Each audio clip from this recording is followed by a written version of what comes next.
When the media announced Adrian's wedding news, he was lying on my lap reading documents. I thought it was just another piece of gossip and teased. How amusing, they're saying you're getting married next month. Adrian casually turned to the next page.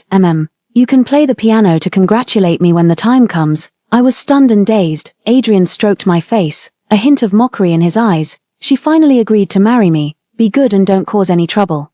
My mind went completely blank, and I looked at him at a loss. Adrian let out a light scoff and put down the document in his hand. Silly, it's not like we won't be able to see each other again. Or did you think I would marry you? Hello, everyone. Welcome to my channel. Subscribe us to read wonderful novels every day. Now the story begins. I fought back my tears and reached out to push against his shoulder. What have you taken me for these 5 years? Adrian raised his eyebrows and stood up.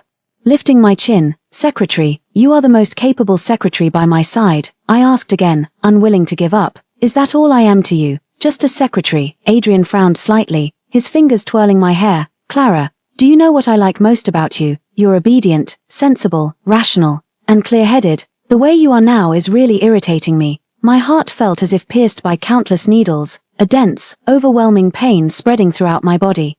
He leaned in to kiss away the tears at the corner of my eye, his hand slowly moving downward. My body's instinctive reaction made me tremble slightly. He laughed, his voice full of mockery. Don't act so wronged. After all, you enjoyed it too, didn't you? I pushed him away forcefully. Flustered as I grabbed my clothes and hurriedly put them on, he sat up, propping his chin with one hand, and looked at me leisurely. By the way, you know my fiancée too. She's timid, so don't bother her. I froze.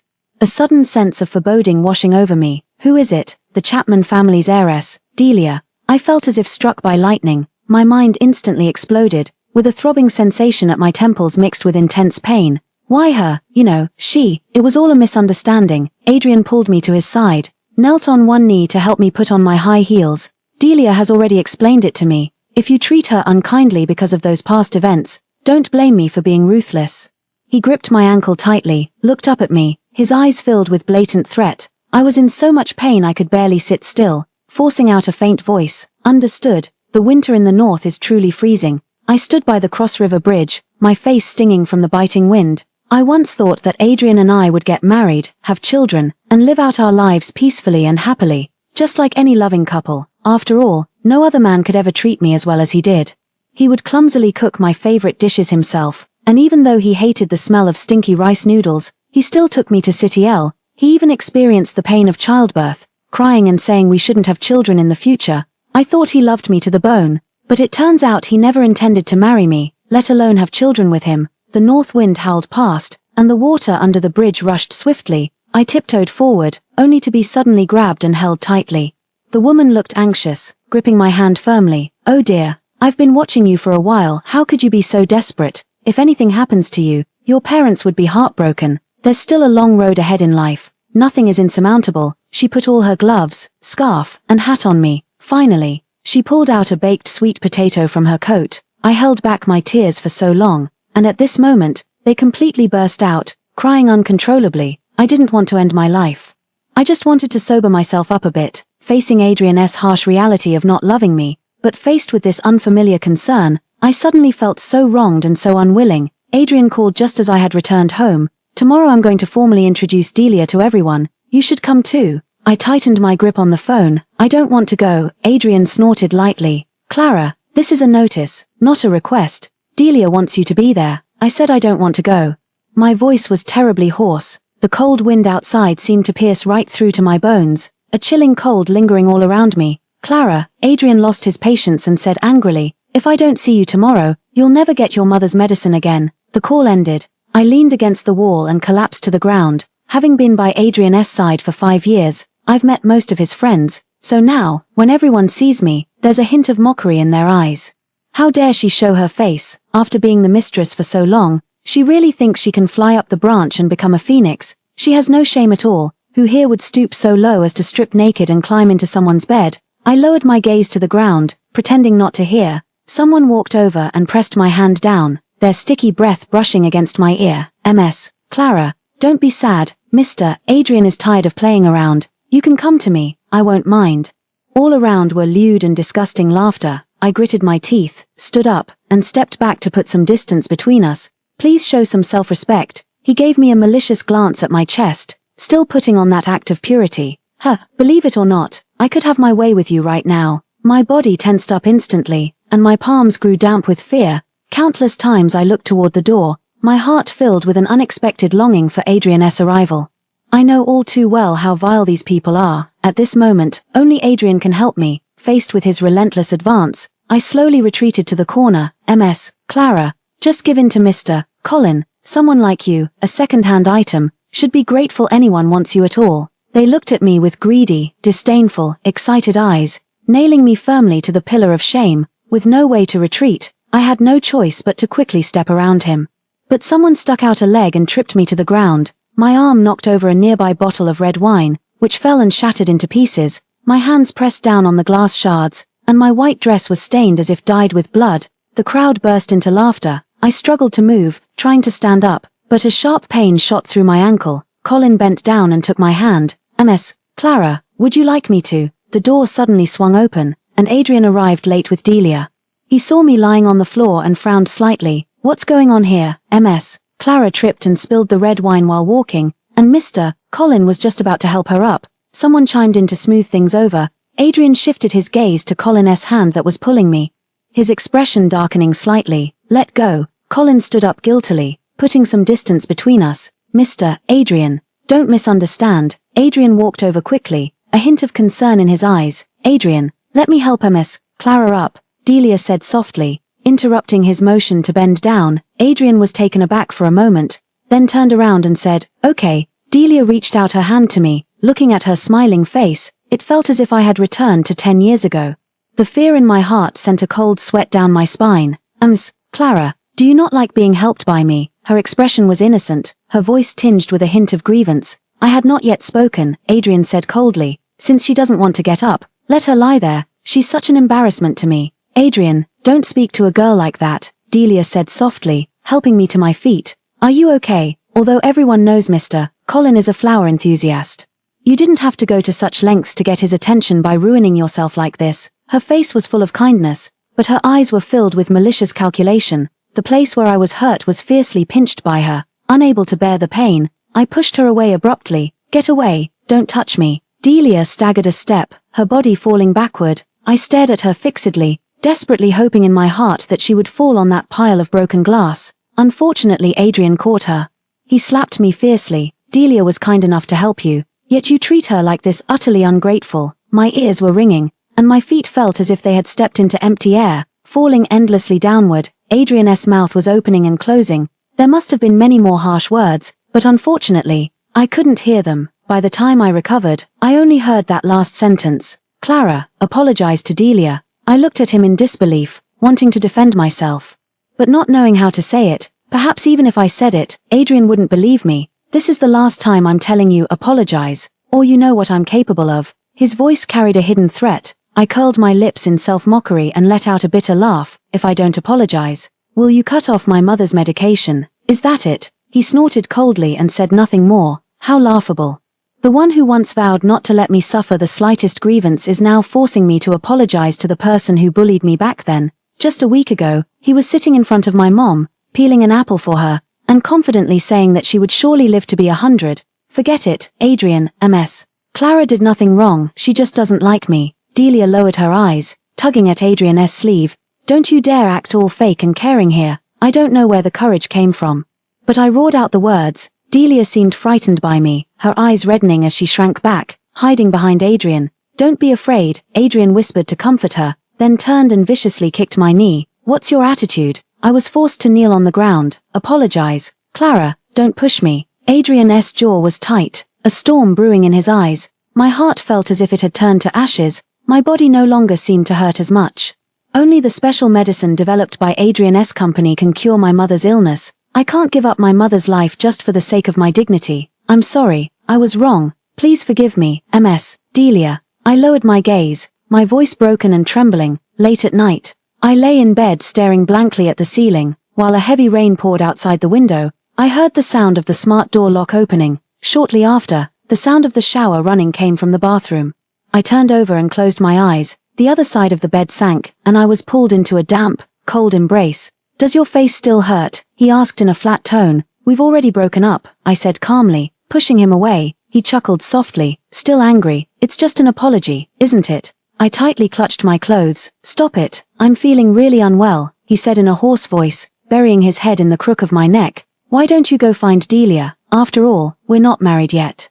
It wouldn't be fair to her. My heart is like dead ashes. I weakly let go, lifeless as a dead fish. Adrian, after fussing for a while and seeing no reaction from me, he turned over and turned on the light. Clara, do you have to spoil my mood like this? He lit a cigarette, his cold eyes sweeping over my naked body. I really don't know what more you could possibly want. If it weren't for me, could you be living this decently now? I clenched the bedsheet tightly. Tears silently streaming from the corners of my eyes into my ears. He forcefully turned my face toward him and froze upon seeing my terribly swollen, red eyes. His phone on the bedside table suddenly buzzed. It was Delia calling. Adrian, it's thundering. I'm so scared. He comforted her softly for a few words and quickly got dressed. He turned and looked down at me, his voice icy cold. Clara, you should reflect on yourself. Don't cry at the drop of a hat. Crying doesn't solve anything. Yes. Crying doesn't solve anything, but no one cries to solve problems. I took several deep breaths at the hospital room door before pushing it open. Whose mom is this pretty? I teased with a smile. My mom was sitting on the bed knitting a scarf. Seeing me, she tossed aside the yarn and waved me over. My precious baby is here. Then she pretended to be angry. You haven't come to see me for days. I happily threw myself into her arms, but I was just here 2 days ago. Didn't the doctor tell you to rest? What are you busy with again? She took my hand, showing off to me. Oh, lying around all the time is so boring. I'm knitting a scarf for you and Adrian each. Do you think this color looks nice? I specifically picked matching couple colors. My eyes felt sore as my hand slowly brushed over the scarf. It looks nice. Sweetie, what's wrong? My mom noticed my mood was off and asked with concern. Did you have a fight with Adrian? No, I sniffled. I just feel so lucky to have you by my side. Mom, silly child. My mother patted my shoulder gently. My only wish in this life is for you to be happy and safe. I can't accompany you forever. The road ahead is yours to walk. Adrian is someone you can rely on. When two people are together, there will always be unhappy moments. But as long as you talk it out, everything will be fine. I know, Mom. Don't worry, we're doing well. I lowered my gaze to hide my emotions. That's good. My mother nodded with relief. When he's not busy, you should both come over and, cough cough cough asterisk. My mother suddenly started coughing uncontrollably, gasping for breath, her mouth filled with blood. Doctor. I quickly pressed the call button. A wave of immense panic washed over me. After emergency treatment, my mother was temporarily out of danger. I stopped the attending physician. My mother's health has been stable for the past few years. What happened today, Mr.? Dan looked at me with a troubled expression. MS. Clara, you should go talk to Mr. Adrian. What do you mean, Mr. Adrian stopped your mother's medication? If this happens again, her condition could become critical. You must act quickly. My heart sank to the bottom, frantically dialing Adrian's number, but it shows that the other party has turned off their phone. I made over 20 calls in a row, but the result was the same each time. I knew this was his punishment for my lack of cooperation last night. He was waiting for me to beg him. I searched everywhere, his company, his home, private clubs, golf courses. He was nowhere to be found. I collapsed weakly in front of the car. Finally, the butler at the villa couldn't bear to watch and told me Adrian's whereabouts. I quickly booked the earliest flight to Malaysia. Delia, her eyes were full of surprise the moment she saw me. MS. Clara, what brings you here? In contrast, Adrian showed no surprise at my arrival. I got straight to the point. Mr. Adrian, my mother. Adrian tutted lightly, raising his eyebrows as he wrapped an arm around Delia's waist. I'm busy right now. I took a deep breath. When will you have time? Then, depends on my mood, he said flippantly, propping his chin on his hand while leaning down to coax Delia.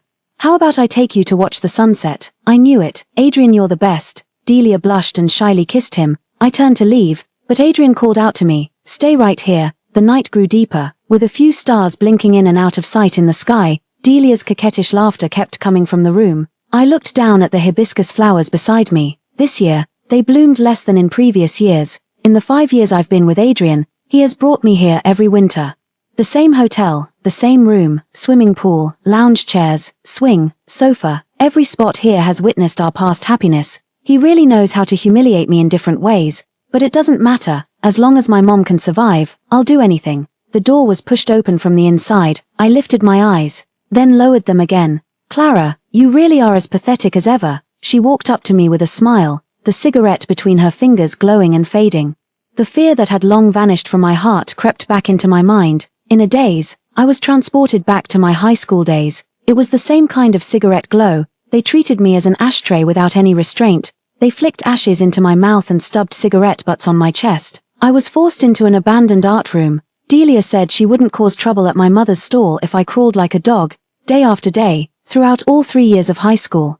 The years that should have been my brightest, I lived in an endless hell. Someone suddenly kicked my knee. Delia leaned close to my ear, her voice like a demon's whisper. Don't be afraid, your life is going to get even more miserable from now on. I looked up, staring straight into her eyes, and asked the question I had long wanted to ask. Why do you hate me so much? She flaunted a smile and said, Clara, you're still so naive. Hating someone doesn't need a reason. Just like loving someone doesn't need one either. From the moment I first saw you, I disliked you. Everything you want to protect, I will take away, including your mother. Alarm bells rang in my mind, and soon Mr. Dan's call came through. MS, Clara, your mother needs medication immediately, or else. I didn't wait to hear the rest, quickly pulling open the room door. Adrian, come out, I beg you. Resume my mother's medication. He was woken by my noise, his expression impatient. Then quickly got up and rushed toward me. A glimmer of hope ignited in my heart, but it was soon extinguished. Delia, what's wrong with you? Clara, what did you do to her? He pushed me away in a rage and picked up the unconscious Delia behind me. I anxiously explained, I didn't do anything, she's faking it. Adrian, I beg you, call the hospital. My mom will die without that medicine. He sneered coldly. Clara, you really will stop at nothing to get my attention. You'd even curse your own mother to death. Shameless and despicable. If anything happens to Delia, I won't let you off. He hurriedly walked out, and I knelt on the ground, clutching the hem of his pants. Everything I said is true. Making a phone call won't take much time. Adrian, if you make the call, even if you want to use my life to apologize to Delia, I'm willing. Get lost. Adrian kicked hard at my chest. It's truly pathetic that your mother has a daughter like you. By the time I anxiously rushed back to the hospital, it was already too late. I didn't even get to see my mother for the last time. I collapsed to the ground, as if an invisible hand was tightly gripping my heart, trying to tear it out of my chest. Mr. Dan walked over and handed me a bag. I'm sorry, he said, his eyes filled with guilt. I slowly opened it, and 2 brightly colored scarves appeared before my eyes. I could no longer hold back and burst into tears. Mom, I was wrong, it was my fault. After finishing my mother's funeral arrangements, I shut myself in at home. On the 3rd day, Adrian showed up. He pulled the curtains open disdainfully. What? Don't want to live anymore? Is something so trivial really worth dying over? So in love with me, are you? The light from outside the window instantly stung my eyes. Then he threw a bag at me. Here, the one you've always liked. I brought it to you as soon as I got off the plane. Adrian's mouth opened and closed, and my head ached from the noise. Get out. I stood up, hysterically grabbing the scissors from the table and stabbing them fiercely into the bag. Are you insane? Adrian walked over and restrained my hands, throwing the scissors aside. Clara, think of your mother before you act. My patience has its limits too. If you keep causing such a scene, I will never give you the medicine. I suddenly began to laugh, the laughter growing louder and louder until I was sobbing uncontrollably. Adrian looked at me, his brow furrowed tightly. I slapped him hard across the face and pointed at the black and white photo on the wall. My mother is already dead. Impossible. When did this happen? Adrian froze, a trace of doubt in his eyes. Clara, you're lying to me again, aren't you? I had no strength left to struggle with him. Leaning on the table and breathing heavily, he gripped my wrist tightly, forcing me to lift my head. Clara, speak up. This kind of joke is not funny. I sneered coldly, trying hard to suppress the discomfort in my stomach. Yes, I was lying to you. My mother isn't dead at all. It was all an act I put on myself. Since you've seen through it, can you just get lost now? His jaw tightened, his eyes turned icy, and with a cold snort, he pushed me away. Don't play these boring games anymore. After Adrian left, I changed the password on the door lock. I entrusted a familiar real estate agent to sell the house. MS, Clara, the current housing market isn't doing well, so the price might. I cut him off. It's fine. Just sell it as soon as possible. This apartment was bought in the 2nd year Adrian and I were together. Back then, I thought he was just a poor guy. To reassure my mom, I worked multiple jobs to save up for the down payment, intending it to be our future marital home. Later, his true identity was revealed, and in a fit of anger, I broke up with him. He stood downstairs in the pouring rain all night until the early hours, pitifully begging me, Clara, I was wrong. Please don't leave me. Worn down by his persistence, my heart softened, and I made him ginger soup to ward off the cold. I thought I had found true love. The house was quickly sold due to its prime location and low price. The buyers were a young couple about to get married. The girl's eyes sparkled with excitement, her face full of anticipation for the future. "Sis, your taste is amazing. I really love the color scheme of this room. You're really giving up such nice furniture. These are all big brands." I smiled and nodded. "Yes, I don't want them anymore." "Then we're really getting a great deal." The girl excitedly shook the boy's arm. Although I bought this house, the decoration and furniture were all chosen by Adrian. He has always had his own unique style. The cost of the renovation ended up exceeding the price of the house. I packed my bags as quickly as possible and sent my resignation letter via email while on the high-speed train, then blocked Adrian's all contact information. I know Adrian too well: arrogant, narrow-minded, and selfish. Everything in life must go exactly as he expects. Once derailed, he would be filled with rage and resentment. My silent departure would undoubtedly be the greatest betrayal to Adrian. I had no power or influence, so I could only bet on his lingering resentment toward me. With that sliver of resentment, I could bring about his downfall. Adrian looked at Clara's resignation letter on the computer and angrily smashed the teacup in his hand. "Call her immediately and have her come speak to me in person." The HR director looked troubled and spoke cautiously. "MS. Clara's phone is turned off. Then keep calling until she answers." The director nodded repeatedly and retreated without daring to breathe heavily. Adrian opened the WeChat chat window with Clara. "Clara, get to the company within 2 hours, or don't bother coming back ever again. I warned you long ago. Playing hard to get doesn't work on me. If you behave, I'll make time to visit your aunt with you tomorrow." He tossed his phone aside, but the fire in his chest only burned fiercer. Adrian had intended to leave Clara hanging for 3 or 4 days, never expecting she'd be bold enough to resign. Time suddenly seemed to slow down. Adrian, though looking at the documents in his hand, his attention was entirely on his phone. 10 minutes later, the phone finally vibrated. Adrian curled the corner of his lips, unhurriedly picking up the phone, but a flicker of disappointment flashed in his eyes upon seeing the message. "Adrian, I bought a lot of ingredients. How about I cook for you tonight?" Adrian absent-mindedly replied with an okay. Then he opened the chat dialogue with Clara. This time, he clearly saw 3 red exclamation marks. He had actually been blocked by Clara at some point. Adrian's face turned extremely grim. He stood up, grabbed his car keys, and quickly walked out of the office. The moment the door opened, Adrian barged right in. "Clara, you've got some nerve. How dare you? Who are you? Are you crazy?" The strange girl nervously picked up the shoehorn by the entrance. "Honey, call the police." "Clara, where is she?" he asked angrily. A boy from the kitchen quickly ran out and shielded the girl behind him. "You're looking for the previous owner, right? She already sold this house to us. You'd better leave now, or we'll report you for trespassing." Adrian was kicked out, and he could see clearly that none of the furnishings in the room Clara had taken with her. In the past, every time they arrived in a new city, Clara would buy the most representative fridge magnet. She said these were all sweet memories between them. Now those fridge magnets are still on the refrigerator, but she herself has disappeared. Adrian suddenly remembered something and quickly dialed Mr. Dan's number. "How is Clara's mother doing now?" Mr. Dan's tone was full of shock. "Mr. Adrian, MS. Clara's mother passed away half a month ago." Adrian felt as if struck by lightning, and it took him a moment to find his voice again. "Why didn't you tell me? Before you went abroad, didn't you say that anything about MS, Clara's mother, should never bother you again? But when MS, Clara's mother, passed away, I felt so sorry for her that I called you, MS." Delia answered and said she would pass the message to you. Adrian leaned against the wall, utterly devastated, his hand dropping weakly. His mind began to replay Clara's desperate face over and over again.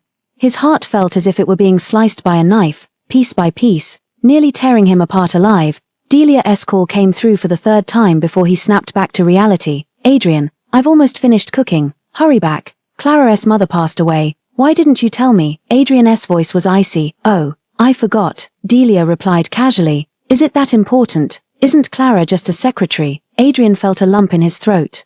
His fingers clenched into fists as he slammed them heavily against the wall. "Adrian, are you angry?" Delia's voice trailed off with a hint of grievance. "You blame me, don't you? I didn't do it on purpose. I thought since you dislike Clara so much, you wouldn't want to hear about her affairs either." Adrian was stunned. Did he hate Clara? But why did his heart ache so much now? He wanted to see her, desperately craving to see her right away.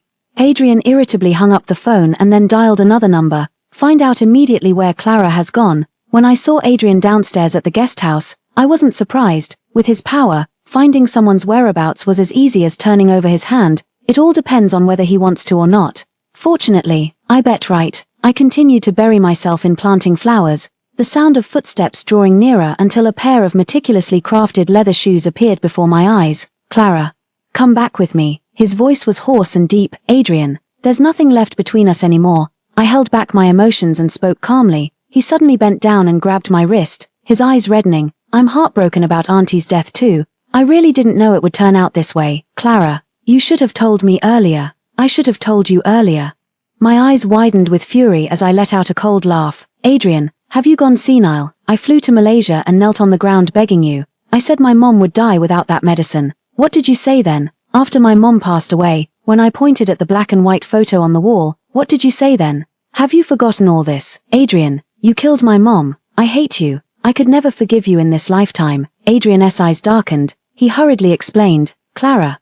At that time but found words were pale and indefensible. Finally, he lowered his head, his back slightly bent. I'm sorry. What do you want? I can compensate you. I picked up the rose beside me and swung it at him forcefully, crying hysterically. I just want my mom back alive. Adrian, can you do that? I didn't agree to go back with Adrian, and he didn't leave either. He just stood guard at my door. The other guests at the homestay looked at him curiously. Sis, is this your boyfriend? He's so handsome, the younger sister asked me with boldness. But did he do something wrong? I nodded, and as she was about to ask for more details, I smiled and changed the subject. At night, a fierce wind howled, making the windows creak and groan. Before long, lightning flashed and thunder roared, and a downpour began to fall. In the past, whenever there was a thunderstorm like this, I would huddle fearfully in Adrian's arms. He would laugh at me for being a coward while gently patting my back to comfort me. But now, no matter how heavy the rain or how loud the thunder, it stirs no emotion in me. There was a rapid knocking at the door. I opened the door to find the young girl who had questioned me earlier in the afternoon. She was still holding an umbrella in her hands. Sis, the rain is too heavy. Please forgive him, or else he'll definitely get sick if this keeps up. I turned cold-faced. Do you like his face? The young girl didn't expect me to be so blunt. Her ears turned red, and a hint of anger flickered in her eyes. I just couldn't stand it, that's all. She opened her umbrella and ran angrily to the drenched Adrian. Don't stand here anymore, she doesn't care about you at all. Adrian stared at me without blinking, a glimmer of hope still lingering in his eyes. It was on a rainy night like this before that Clara forgave him once. The girl persistently grabbed Adrian's arm. Come on. I'll take you to warm up. Adrian turned around irritably and pushed her away forcefully. Don't touch me. Who do you think you are? The girl staggered, fell to the ground, and splashed water everywhere. Her eyes were filled with disbelief, her white dress stained and disheveled. The farce over, I turned and closed the door. The morning air after the rain is always exceptionally fresh. It's just a pity about the roses I planted yesterday. They were knocked askew by the heavy rain. Adrian still stood in place, his face pale, his eyes bloodshot, looking utterly shattered. When he saw me, his gaze flickered. Clara, are you going out? His voice was terribly hoarse. I had put on light makeup today and was wearing a pretty yellow floral dress. I ignored him and looked straight out of the small courtyard. Clara, let's go. The boy on the electric scooter waved at me with a smile. Adrian turned his head, his Adam's apple bobbing slightly. I walked past him. But he grabbed my wrist. Who is he? Friend. My tone was flat, my gaze falling on his hand. Let go. Adrian's lips moved, but he said nothing, the light in his dark eyes sparse and shattered. I shook him off forcefully and quickly took a seat in the back, letting the guy help me put on the helmet. Adrian stood frozen in place. His dark eyes soon glazed over with a shimmering wetness. In an instant, his head spun and the world turned upside down in his eyes. When he woke up again, Adrian had already returned to City J. Delia was sitting by the bed, wiping sweat from his forehead. Clara, Adrian felt weak all over, struggling to sit up. Delia held him down, her voice tinged with anger. What are you trying to do? You still have a fever. Get off. Who told you to bring me back? Adrian roared, the veins on his arms bulging from the strain. Delia was both angry and heartbroken. If I hadn't brought you back, you'd be dead. Adrian, snap out of it. We're getting married in 10 days. Adrian froze. Clara had mentioned marriage before. Back then, her eyes sparkled like stars, and she would often wrap her arms around his neck, coquettishly pleading, Adrian, I've already bought the house. When will you marry me? She smiled brightly and radiantly. Even though he brushed her off with clumsy excuses every time, she still never tired of it. Adrian knew that the 23-year-old Clara loved him deeply.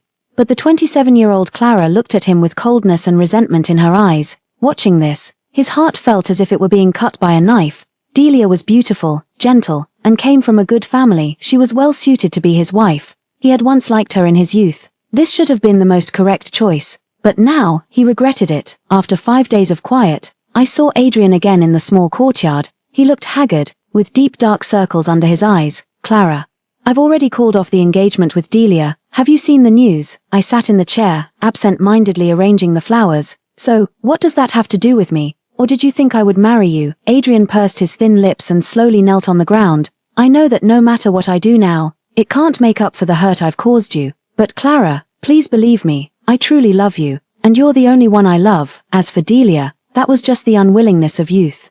I hope you'll give me another chance. Let me use the rest of my life to prove it. I promise I'll never make you shed another tear. I stood up irritably, looking down at him from above. Adrian, do you know what I like most about you? Your rationality and clarity. The way you are right now is really getting on my nerves. Adrian felt as if struck by a sudden blow, his mind buzzing and exploding in an instant. These were the words he had once said to Clara. And now the boomerang had hit him right between the eyes. Only then did he realize how much it hurt. Clara, do I have to go through all the grievances you once suffered before you'll forgive me? I curled my lips maliciously. Give it a try. It was still the same room, still the same people, but this time, the protagonist became me. Colin was beaten to a pulp, kneeling on the ground and begging me for mercy repeatedly. Ms. Clara, you're magnanimous. Please let me go. I picked up the wine bottle on the table and smashed it hard against his head. Glass shards flew everywhere as he trembled, lying on the ground and gasping for breath. I stepped on his hand and smiled gently, saying, Mr. Colin, do you want me to help you up? He shook his head in fear. Adrian took my hand and carefully wiped the red wine from it with a handkerchief. I cooed with a playful laugh. Adrian, before, they all said I was the other woman, and even claimed I stripped naked and climbed into your bed. You have to prove it for me today. Everyone present held their breath, not daring to make a sound. Adrian swept his gaze over the crowd. All along, it's been me who's been persistently chasing after her. Clara is my girlfriend, pursued openly and honorably. I won't tolerate any of you spreading nonsense. They repeatedly agreed. Ms. Clara is gentle, kind, beautiful, and pure, a perfect match for you, Mr. Adrian. In the past, we were also misled by others, which led to some misunderstandings about Ms. Clara. We sincerely ask for Ms. Clara's forgiveness. The smoothness of their attitude shift was truly astonishing. It's good to have power and influence. The door was pushed open. Delia walked in with a dark expression. Adrian, how could you threaten me with the cooperation between the two companies? This kind of self-destructive move is really foolish. Adrian was unfazed. As long as it works, I think you've really lost your mind. What kind of potion did she feed you? Delia stormed over to me in a fury, raising her hand to slap me. Adrian grabbed her arm and shoved her hard, sending her tumbling to the ground. You were brought here to apologize to Clara, not to cause trouble. Delia stood up in disarray, her hair in complete disarray. So you think you can win her forgiveness this way? Don't be foolish, she's just toying with you. Adrian slapped her in a fit of rage. If it weren't for you repeatedly sowing discord, Clara wouldn't have left me. Apologize. He leaned in closer to Delia, lowering his voice. Otherwise, I wouldn't mind exposing all the shady dealings of the Chapman family group to the public. Delia paused slightly, her gaze unfocused, teeth tightly biting her lower lip. I slightly curled my lips, lowered my eyes, and tugged at Adrian's sleeve. Let it go, Adrian. Ms. Delia has done nothing wrong, she just doesn't like me. That's all. I raised my foot and kicked her knee hard, asking with a bright smile, Ms. Delia, are you okay? She cried out in pain and knelt before me, looking up with a face full of fury. The weight in my heart suddenly felt much lighter. In the evening Adrian took me to the place of our first date. Clara, your favorite strawberry ice cream. He handed it to me excitedly. His gaze was as clear and passionate as it was 5 years ago. I calmly took it and took a bite. A cloyingly sweet taste instantly filled my entire mouth, immediately followed by a bitter sensation. Things remain, but people change, no matter how much I pretend. I can't go back to the past. Adrian, his eyes grew brighter. He clearly misinterpreted my lack of refusal. But that's fine, the higher his hopes, the deeper his despair will be. We rode the carousel, tried the drop tower, and finally settled into the Ferris wheel. The entire City J landscape unfolded beneath our eyes. At the peak, Adrian kneeled on one knee and took a ring out of his pocket. The diamond sparkled brilliantly. Clara, let's forget the past. From now on, let's be together properly. I will protect you with my life. Will you marry me? I lowered my gaze without a word, letting him slip the ring onto my ring finger. Adrian has a habit of drinking milk before going to bed at night. When he saw me personally bring it to him, the excitement in his eyes was almost palpable. "Clara, I feel so happy." He held my waist, lingering and reluctant to let go. I looked at the empty glass bottle covered in milk stains and let out a long sigh. Overnight, City J was turned upside down. Chapman Family Group scandal of abusing young girls trends online. It also exposed other crimes like tax evasion, murder, and property seizure. Delia was also exposed for her past bullying of classmates, which led to someone falling from a building. When the wall collapses, everyone pushes. Those previously bullied by the Chapman Family Group but afraid of their power are now all stepping forward. The court has sentenced all the individuals involved in accordance with the law, but this is not the most explosive news. Adrian has a long list on his computer. It details the names, times, locations, and gifts of public officials who accepted bribes and sexual favors. And I sent it to all the major official media outlets. A special investigation team was immediately set up to thoroughly look into the matter. Soon, many long-standing wrongful cases were exposed one after another. Delbert's Family Group's top executives fell apart and fled collectively. The legal department called Adrian over 20 times, but no one answered. No one knew I had added a large amount of sleeping pills to Adrian's milk. And no one knew that Adrian was now tied up in an abandoned iron factory. He cried out to heaven with no response, and to the earth with no relief. No phone, no food, and no water source. When things had settled down a bit, I sent Adrian's location to the relatives of the fallen officials. Among those people were some who were extremely vicious. I rubbed the ring on my ring finger, took it off, sold it, and made a good amount of money. Adrian R. You want me to forget everything that happened in the past, but that was my mother's very life. How could I forget? How dare I forget? You taught a lesson to those who once bullied me, but the one who bullied me the most was you. You don't even think about how I could forgive you, let you off. The plane cut across the sky, and I opened the window shade. Beneath the clouds, the mountains stretched endlessly. Outside the window is a path of light. The end. Story 2. I have loved Marlon Miles for a full 10 years. He is naturally cold and aloof, yet he has never opposed our marriage. I thought that he was also willing. Until that day, I braved the torrential rain to bring him stomach medicine. I happened to see the young lady of the cooperative company persuading him to drink alcohol. I stepped forward to stop them, but he spoke in a contemptuous tone. Do you really think you're the young mistress of the Miles family? Mind your own business. In the bustling bar, my tears fell together with the rain. Marlon, from now on, your affairs have nothing to do with me. The lights and shadows in the bar intertwined. I held the stomach medicine in my hand, feeling icy cold all over. The playful and disdainful glances of the people around fell on me, but what stung me the most was Marlon's impatient expression. He has a weak stomach and must take medicine after meals, otherwise he will have a stomachache. I had called him several times just now, but no one answered, so I had to ask someone for the address of today's gathering. When I was almost there, it started to rain cats and dogs. It was exactly the rush hour, and for a 500-meter road, the navigation showed that it would take half an hour. I was anxious to send the medicine to Marlon, so I ran here in the rain, under the dim light. Irene leaned against Marlon's arms, coquettishly feeding him wine. The man who always dislikes physical contact with others now let the girl in his arms do whatever she wanted to him. When I pushed the door open, her wine glass just touched Marlon's lips. There was an indescribable, ambiguous and charming atmosphere. A pang of sadness welled up in my heart. And what came to my mind was the pale face of Marlon when he was suffering from his illness. I blurted out, "He can't drink alcohol." The crowd fell silent all of a sudden. I subconsciously lowered my head and saw that my black leather shoes stained with mud and water left a small water stain on the floor. I suddenly felt a bit embarrassed, but what made me even more embarrassed was Marlon's response. He leaned on the sofa and softly chid, "Do you really think you're the young mistress of the Miles family? Mind your own business." Without even looking at me, he tilted his head back and drank the whiskey in the glass in one gulp. All the words that I hadn't had a chance to say stuck in my throat. I opened my mouth, but no sound came out. I could only desperately hold back my tears, trying to make myself look less embarrassed. Seeing this, the others tacitly averted their eyes, treating me like invisible air. When they walked back and forth, they carefully bypassed me. A girl couldn't stand it anymore and handed me a dry towel, but she was immediately pulled away by her companion. "Why are you paying attention to her?"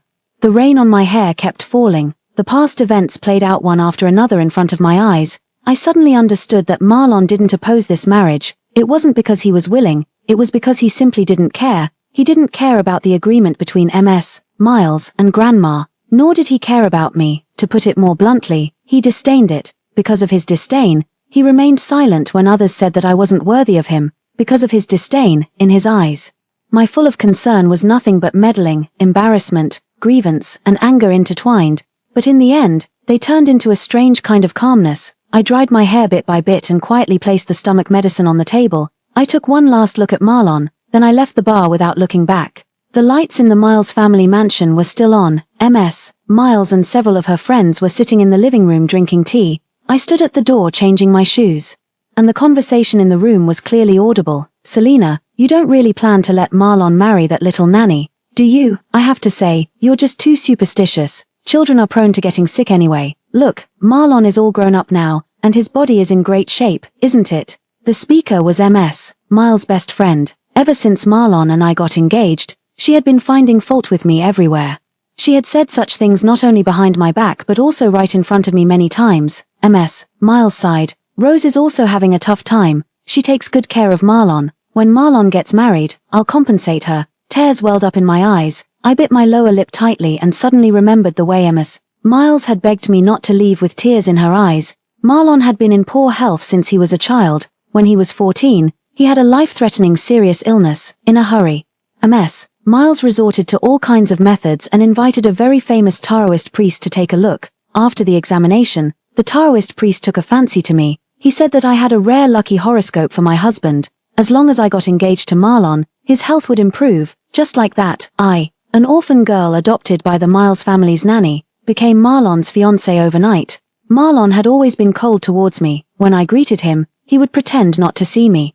When I secretly looked at him, he would frown and turn around. Once he went back in advance due to something urgent. I didn't know that and didn't dare to look for him at school, so I could only keep waiting at the school gate. I waited and waited until it was dark and there was no one left in the school. Then I walked back to the Miles family's house with tears in my eyes. That day, I thought for a long time and finally mustered up the courage to talk to Miles about calling off the engagement.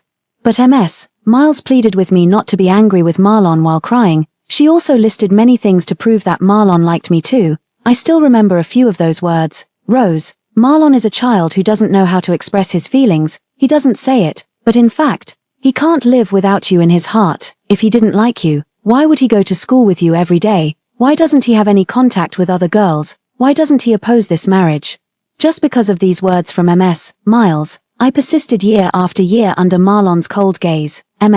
Miles also treated me better and better. Sometimes, I would even secretly imagine her as my own mother. But illusions are bound to be shattered after all. While I was trying my best to learn how to be a good wife and a good daughter, they had already unilaterally pronounced my death sentence. Even though I had lived in this house for 10 years, I didn't know if I should walk in at this moment. On the dark street, I called my college roommate Teresa. Teresa, is that offer of working in the United States you mentioned last time still valid? When I got back to the Miles family's house, the tea party had already ended. Miles' face darkened a bit when she saw that I had come back alone. And her tone was also reproachful. Rose, why didn't you bring Marlon back with you? It was as if I had deliberately left Marlon outside. But she clearly knew that no one could stop Marlon from doing what he wanted. In the past, when I heard her say such things, I would feel wronged. But more than that, I would feel uneasy. I was afraid that I might do something wrong and make her angry. But now, I just calmly stated the fact. He didn't want to come back. You should still persuade him even if he doesn't want to. You clearly know that he is not in good health. Who was he with? Why didn't you wait for him there? I lowered my eyes and didn't want to argue with her, just his usual friends. And Irene, when Miles heard Irene's name, her face immediately softened. Xiaohe was there too. Then, as if she suddenly remembered something, she frowned and gave me a look. I knew what she was thinking. She was just afraid that my presence would make Irene unhappy. I didn't feel anxious and try to be submissive as I used to when she was unhappy. I changed my shoes and went back to my room on my own. And started packing my luggage. I had very few things in the Miles family's house. I threw away what I could throw away, and the rest just filled a 28-inch suitcase. There was only one thing that I didn't know how to deal with. It was a teddy bear doll wearing a brown dress. Marlon gave it to me on the day Grandma passed away. The young man gently hugged me into his arms, and his voice was hoarse. Rose, don't be sad. From now on, I will take care of you. A hug and a promise out of sympathy made me think that it was proof that Marlon was different to me. The teddy bear stared straight at me, as if mocking my self-indulgence. I originally wanted to return it to Marlon, but then I thought about it. Even if I gave it back to him, according to his character, he would just throw it into the trash can without a care. I almost didn't sleep all night. I went downstairs with my things early in the morning. Marlon was having breakfast. When he saw the package in my arms, a trace of doubt flashed in his eyes, but he didn't say anything. As always, he didn't care. It was Miles who asked, "Where are you going?" "Nowhere. I just packed some things that I don't need anymore and plan to take them out."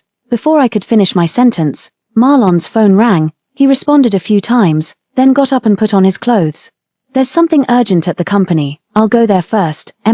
Miles reminded. "Drive slowly on the way." No one cared about my answer anymore. I smiled self-deprecatingly and went out to take a taxi to the mall. The Miles family has a driver, but I never use him. I also earn my tuition fees and living expenses by working part-time jobs. In this way, I maintained my poor self-esteem in front of Marlon. It seemed that as long as I didn't take advantage of the Miles family, I could be a bit more at ease when facing Marlon. In the most prosperous mall in City S, the lights were dazzling. I stood in front of the counter, thinking of buying a brooch for Teresa as a gift. A familiar voice came from behind, with a hint of coquetry. "Brother Marlon, do you think this necklace suits me very well?" I turned my head subconsciously. The tall and stern man and the charming girl stood together, and anyone would say that they were a perfect match.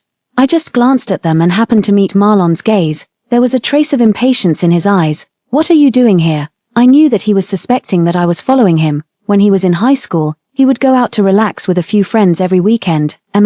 Miles was worried about him, so she asked me to follow him. But those young masters and ladies didn't like me. I didn't dare to refuse Miles, so I could only secretly follow them every time. When Marlon found out, I would lower my head and stammer, not knowing how to respond. But now, I pointed at the salesperson who was packing the item and said calmly with a composed expression, "I came here to buy a gift for Teresa. I'll leave right away." Marlon didn't quite believe me and frowned at me, but I didn't pester him or say anything more. From beginning to end, it was as if I had just met an acquaintance whom I wasn't very familiar with in the mall. When I got home, I knocked on Miles' door. After all, I had lived in the Miles family's house for so many years. Out of both affection and reason, I should say goodbye to her. When she heard that I was going to work in the United States, she stammered and asked me, "Going to the United States? Then what about your marriage with Marlon?" The words we said when we were children don't count. When she heard me say this, Miles pretended to complain, but there was a look of relief on her face. "You child.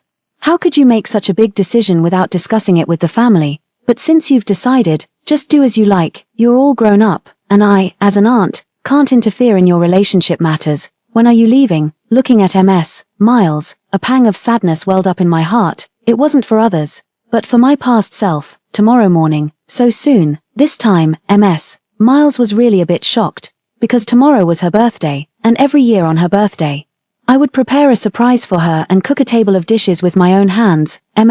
Miles would hug me and joke, "Still, the daughter-in-law is considerate. That brat Marlon has never cooked for me." I paused for a moment and continued, "I won't attend your birthday party tomorrow, to avoid misunderstanding. As for what others might misunderstand, both Miles and I knew it very well." She also thought of this, and her expression was complicated. She hesitated for a long time and didn't say anything. I took it as her acquiescence. The next day, I went downstairs on time. Marlon was leaning on the sofa, carefully instructing the butler on the matters needing attention at the banquet. The fine black hair fell on his forehead, adding a bit of youthful charm to the always steady man. Irene was wearing a white evening dress and leaning against the armrest of the sofa. The two of them were so close that they almost stuck together.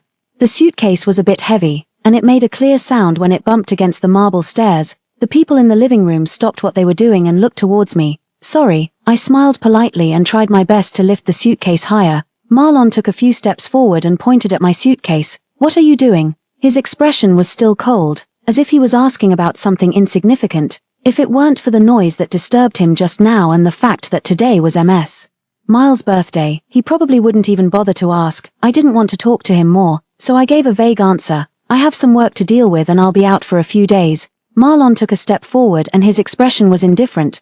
"Today is my mother's birthday. The matter is urgent. I've already told Miles about it." I tried to sidestep and leave, but he stood motionlessly in front of me, exuding an air of displeasure. "When will you be back?" "I won't be back."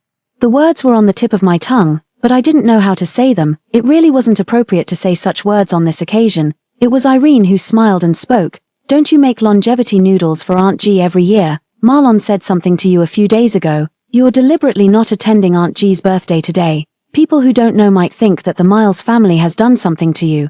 I pretended not to hear her words, pulled the suitcase, and quickly walked past the two of them, but Marlon didn't want to let me go and grabbed my wrist. The air was filled with a suffocating sense of oppression, as if the temperature had suddenly dropped a few degrees. Marlon's voice was deep and cold, and every word was filled with disdain. You're just an amateur designer. What urgent matter could you possibly have? You're just mad because I didn't give you face in the bar a few days ago. Is it really necessary? I stopped in my tracks. So Marlon knew that what he did would make me lose face and feel embarrassed. He just took it for granted that I wouldn't be angry. So he was so reckless. I turned around and looked at him seriously. My voice was not loud, but it was enough for him to hear. It is necessary. What? Marlon's breath caught for a moment, followed by a long silence. It was only when I stepped across the threshold that he spoke. If you want to leave, do it on your own. Don't order the Miles family's driver around. It was pouring heavily outside. Auntie Anna noticed that the atmosphere was not right and came forward to mediate. Miss, it's raining so hard outside. If you really want to leave, you should at least wait until the rain stops. She didn't know that I was going to the United States, nor did she know that I couldn't wait for the rain to stop. Marlon's voice became even colder. Auntie Anna, don't try to persuade her. Auntie Anna was almost in tears and kept muttering, if you get caught in such heavy rain, you'll surely get sick. My nose tingled with sadness. I whispered a few words in Auntie Anna's ear, and then she let go of the hand that was holding me. Marlon didn't know that I had never ordered anyone in the Miles family around. The car that I had booked in advance had already arrived at the door. When I walked out, I could still hear Auntie Anna making her last attempt. Master, miss, she really left. Marlon's reply was devoid of any emotion, and his words were as hurtful as ever. Let her go. Just make sure she doesn't come crying and begging me to take her back later. The Miles family's house was very close to the airport.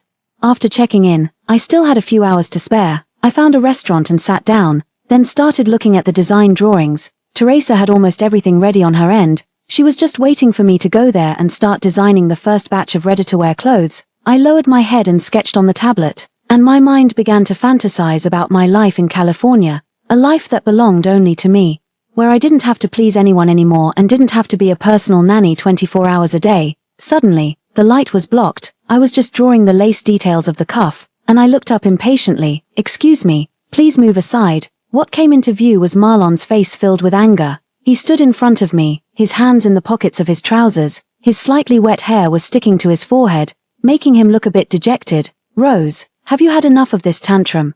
I was momentarily speechless. So in Marlon's eyes, not attending Miles' birthday party and not enduring his cold words as I used to was considered throwing a tantrum. A sense of powerlessness washed over me. Instead of answering his question, I asked him back, how am I throwing a tantrum? I've already told you that I have work to deal with. I also informed Miles in advance. Marlon sneered, and the rainwater slid down his unruly brow bone to his jawline.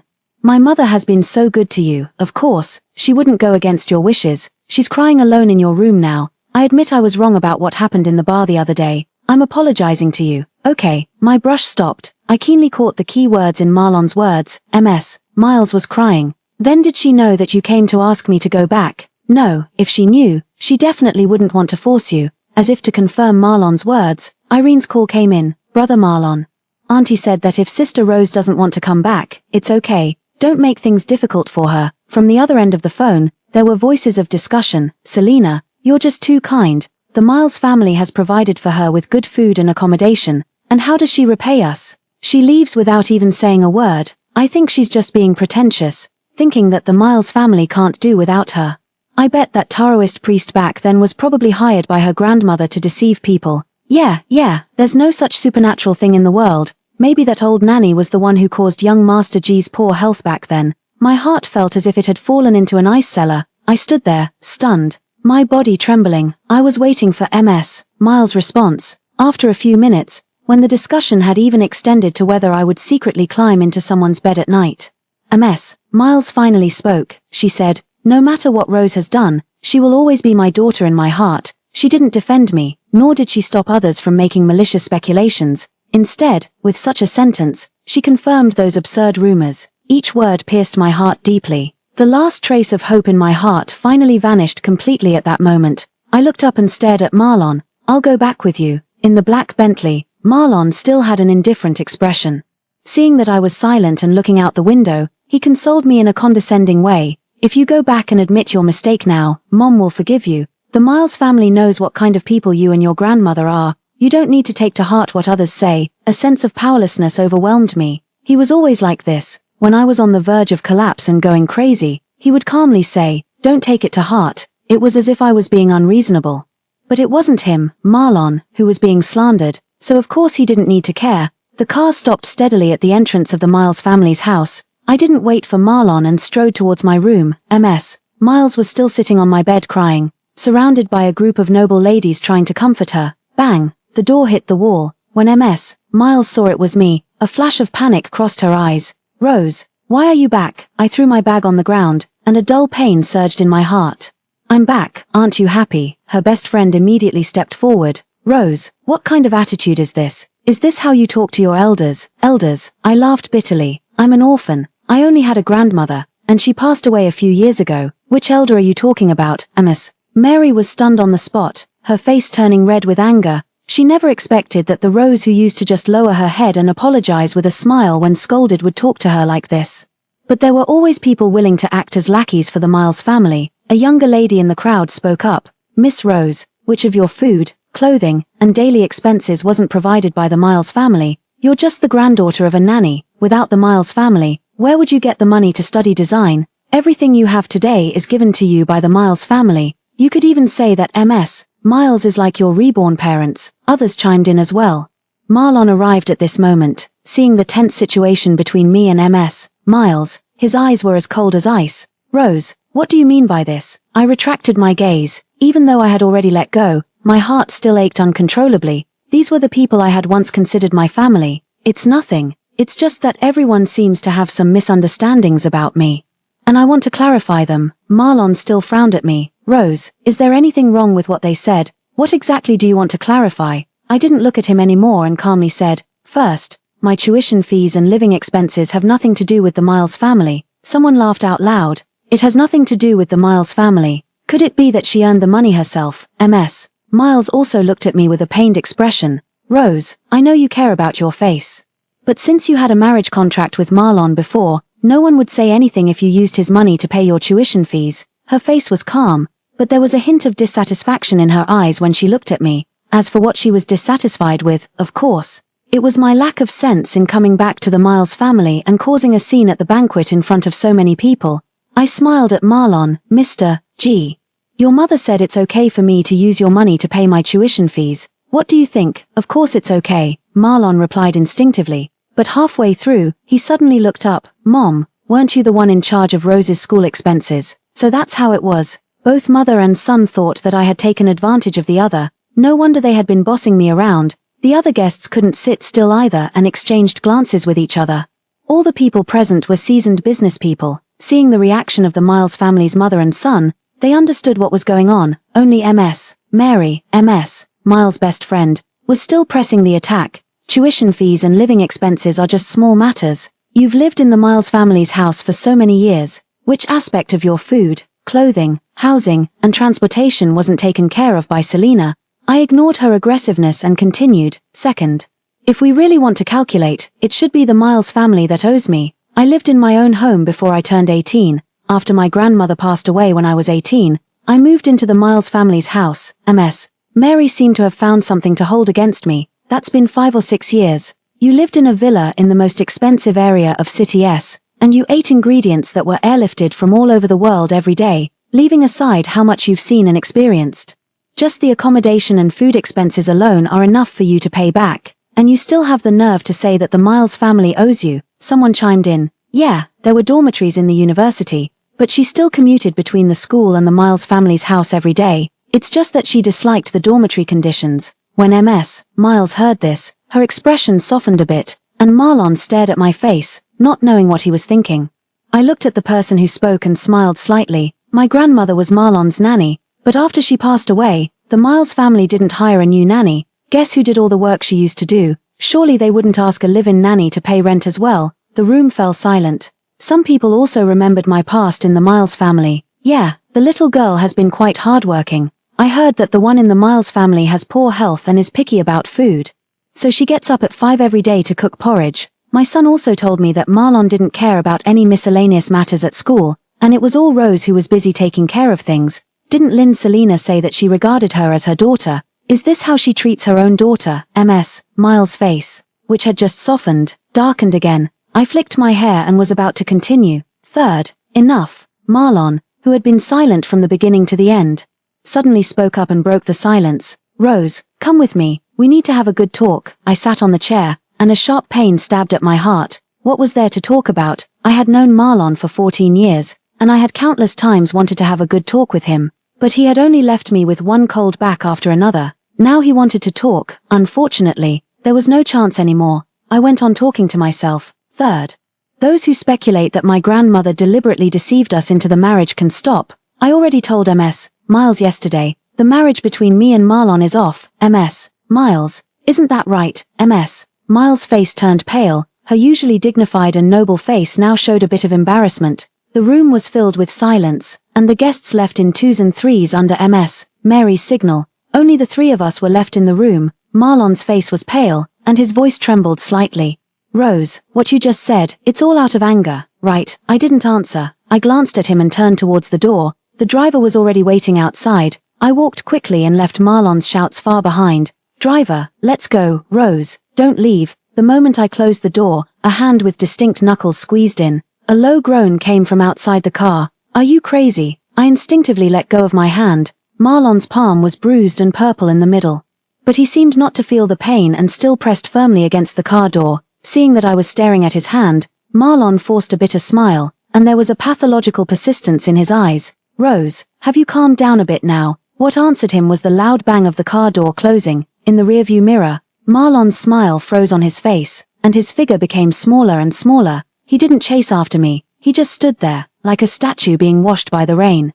Life in California was much more pleasant than I had imagined. Teresa and I opened a fashion design studio together. In the afterglow of the setting sun, we lay on the beach, admiring the handsome guys with 8-pack abs, and we justified it by saying that we were getting familiar with the human body structure. I just didn't expect that Marlon would still come looking for me. At the entrance of the studio, a man in a black suit was leaning against the wall, with a cold and aloof expression, which made many girls turn their heads frequently. When he saw me, he quickly extinguished the cigarette in his hand and said in a hoarse voice, Rose, long time no see. Actually, it hadn't been that long. It had only been a month since our last meeting. I didn't answer and walked straight past him. Marlon reached out and grabbed my shoulder, his eyes full of anxiety and regret. Rose, give me a chance to explain. Things aren't as you think. I was curious about what kind of explanation Marlon would give me. In the studio, Marlon looked around at my works with a complicated expression. Rose, did you design all these? Can I interrupted him. Get to the point. Marlon was a bit embarrassed, but seeing my impatient look, he didn't dare to say anything else. After a long while, he slowly said, Rose, I was really wrong that day in the bar. But it was because Irene was there.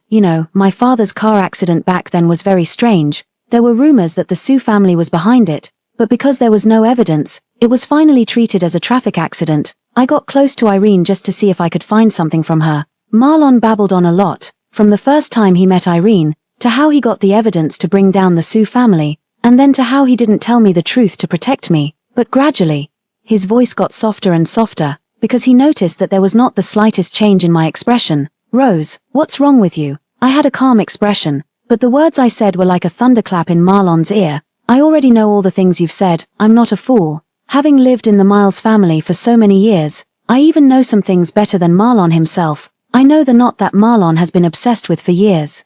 I can see the gloomy look in his eyes when he's with Irene. From beginning to end, I've understood that Marlon would have an unending feud with the Sue family. The one who didn't understand was Marlon. He stared at me intently, his pupils contracting slightly, as if he couldn't believe what he had just heard. Rose, what did you say? I took a deep breath, not wanting to recall those painful times. Marlon, the person who made me want to leave wasn't Irene, it was you. I did like you.